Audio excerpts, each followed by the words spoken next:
नमस्कार. ॲग्रिकल्चर म्हटलं की आपला सर्वांना BSc ॲग्रिकल्चर हा कोर्स आठवतो. मित्रहो, BSc ॲग्रिकल्चर सोबतच अजूनही असे बरेचसे ॲग्रिकल्चरचे कोर्सेस आहेत ज्याच्यामध्ये आपल्याला करिअर करता येतं. यामधीलच एक सर्वोत्कृष्ट पदवीचा विषय म्हणजे ॲग्रिकल्चरल इंजिनिअरिंग. आज आपण ॲग्रिकल्चरल इंजिनिअरिंग म्हणजेच BTech ॲग्रिकल्चरल इंजिनिअरिंग याविषयी थोडक्यात माहिती घेऊ. ॲग्रिकल्चरल इंजिनिअरिंगमध्ये 5 प्रमुख विभागांमध्ये अभ्यास केला जातो. आपण स्क्रीनवर पाहू शकता. पहिला विभाग आहे farm machinery and power engineering.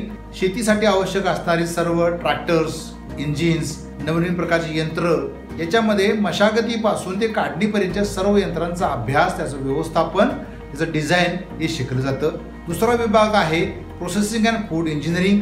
याच्यामध्ये horticulture crops, cereals, pulses, oil seeds, dairy and food engineering या विषयांचा समावेश होतो. तिसरा विभाग आहे इरिगेशन अँड ड्रेनेज इंजिनिअरिंग.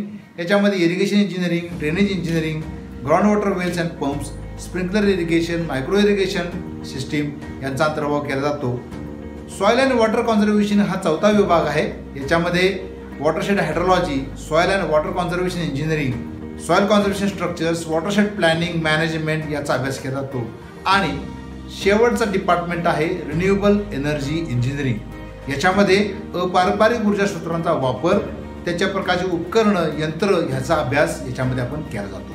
4 वर्षांचा BTech ॲग्रिकल्चर इंजिनिअरिंग हा कोर्स पूर्ण केल्यानंतर आपल्याला करिअरच्या संधी काय आहेत हे आपण थोडक्यात पाहू. Tractor industry, power tiller industry, implement industry याच्यामध्ये टेक्निकल मॅनेजर म्हणून संधी मिळू शकतात. स्प्रेअर इंडस्ट्रीमध्ये इंजिनियर म्हणून संधी मिळू शकतात. त्याचप्रमाणे R&D engineer, landscape and irrigation designer म्हणून इरिगेशन इंडस्ट्रीमध्ये आपल्याला संधी मिळू शकते. याचबरोबर वॉटरशेड डेव्हलपर, टेक्निकल ऑफिसर म्हणून ॲग्रिकल्चर डिपार्टमेंटमध्ये संधी मिळू शकतात. Food industry, seed processing industry, packaging industry याच्यामध्ये इंजिनियर म्हणून संधी मिळू शकतात. Cold storages, school chain manager म्हणून संधी मिळू शकते.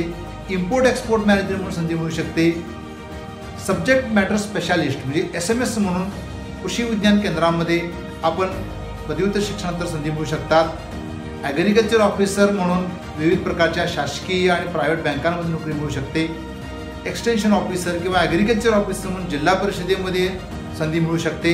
यासोबतच MPSC, UPSC, ॲग्रिकल्चर MPSC विद्यार्थ्यांना देता येते. MTech, MBA किंवा ॲग्री बिझनेसमध्ये पदव्युत्तर शिक्षणाच्या संधी या विद्यार्थ्यांना उपलब्ध असू शकतात. BTech ॲग्रिकल्चर इंजिनिअरिंगसाठी प्रवेश घ्यावयाचा असल्यास त्याच्यासाठी आवश्यक प्रवेश पात्रता काय आहेत आपण थोडक्यात पाहू. प्रवेश घेऊ इच्छिणारा विद्यार्थी 12वी सायन्स पास असणं गरजेचं आहे. 12वी सायन्समध्ये या उमेदवाराने फिजिक्स, केमिस्ट्री, मॅथमॅटिक्स व इंग्लिश किंवा फिजिक्स, केमिस्ट्री, मॅथमॅटिक्स, बायोलॉजी व इंग्लिश हे विषय असणं आवश्यक आहे.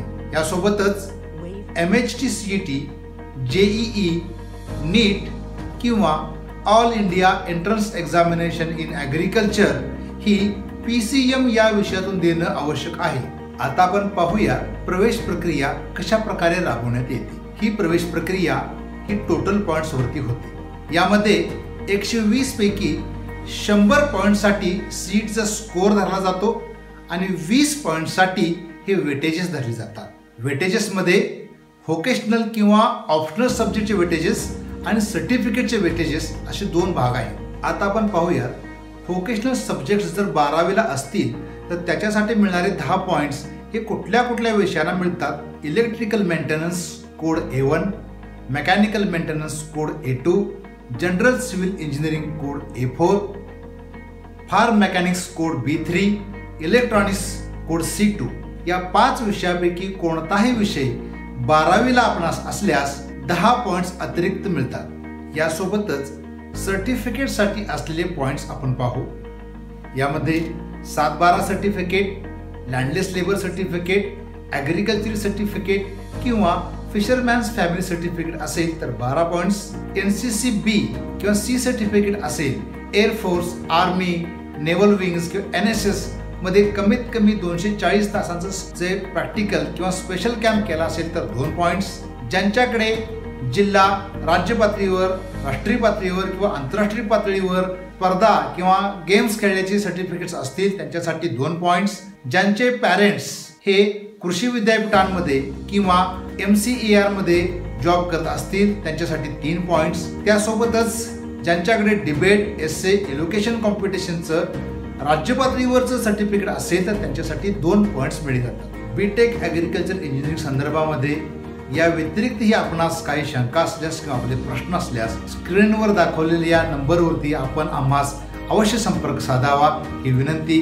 आणि आपण जर ॲग्रिकल्चर इंजिनिअरिंग घेण्याचा निर्णय घेतला असेल तर मी आपल्या सर्व विद्यार्थ्यांचे भावी आयुष्यासाठी शुभेच्छा देतो. धन्यवाद.